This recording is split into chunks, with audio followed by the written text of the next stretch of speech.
RTV app వార్తల్ని క్షణాల్లో చదివే అవకాశం ఉంటుంది. ఒక న్యూస్ పేపర్, ఒక టెలివిజన్ ఛానల్ మీ చేతుల్లో ఎప్పుడూ ఉంటాయి.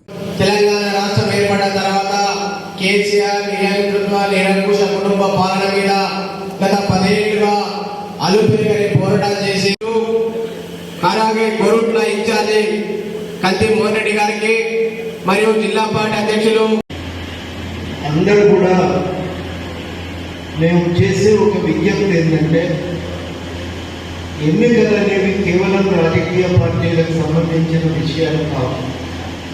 ఎన్నికలు అనేవి మనందరి మంచి చెడును ఆలోచించుకోవడానికి ఒక అవకాశం.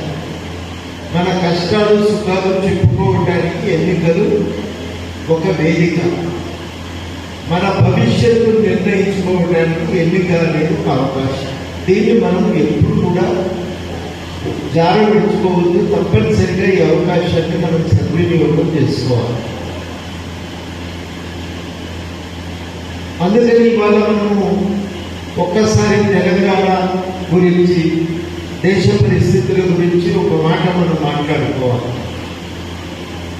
తెలంగాణ విషయానికి వస్తే మనమందరం కొట్లాడి తెచ్చిన రాష్ట్రంలో అధికారంలోకి వచ్చిన బీఆర్ఎస్ పార్టీ అడ్డగోలుగా వాళ్ళు దోచుకున్నారు.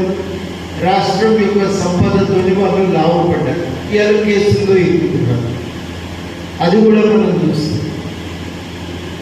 నిజంగా కూడా కొన్ని చాలా విచిత్రంగా ఉంటాయి.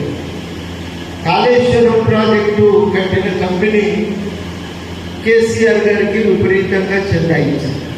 పుట్టిగేమి ఇవ్వలే కదా, జేబులకి పైసలు. మనం పోయి ప్రాణం పోతుంది, వైద్యానికి 10 రూపాయలు కావాలంటే కూడా వాళ్ళు ఇయ్యారు.